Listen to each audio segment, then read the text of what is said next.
ओम गम गणपते नमः। धर्मराज युधिष्ठिर बोले, हे भगवान, मैं आपको नमस्कार करता हूँ। आप मुझे वैशाख कृष्ण एकादशी का क्या नाम है तथा उसकी विधि एवं महामत्य क्या है वो कहिए। भगवान श्री कृष्ण ने कहा, हे राजेश्वर, वैशाख मास के कृष्ण पक्ष की एकादशी को वरुथनी एकादशी के नाम से जाना जाता है। यह सौभाग्य देने वाली है तथा सब पापों का नाश करने वाली तथा अंत में मोक्ष देने वाली है। इसकी महामत्य की कथा मैं आपसे कहता हूँ। वरुथनी एकादशी व्रत कथा। प्राचीन काल में नर्मदा नदी के तट पर मानधाता नामक राजा राज्य करता था। वह अत्यंत दानशील तथा तपस्वी था। एक समय जब राजा जंगल में तपस्या कर रहे थे, तभी अचानक न जाने कहां से एक भालू आ गया और तपस्या कर रहे राजा के पैर चबाने लगा।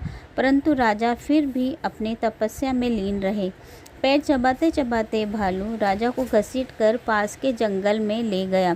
राजा बहुत घबराया, मगर तापस धर्म के कारण उन्होंने क्रोध और हिंसा न करके भगवान विष्णु से प्रार्थना की।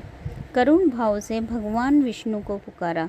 उनकी पुकार सुनकर भगवान श्री हरि विष्णु प्रकट हुए और उन्होंने चक्र से भालू को मार दिया। राजा का पैर भालू पहले ही खा चुका था। इससे राजा बहुत दुखी था। राजा को दुखी देखकर भगवान विष्णु बोले, हे वत्स, शोक मत करो।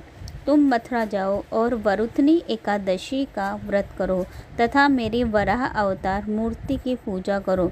उसके प्रभाव से तुम पुनः सुदृढ़ अंगों वाले हो जाओगे। इस भालू ने जो तुम्हारा पैर काटा है, वह तुम्हारे पूर्व जन्म का अपराध था।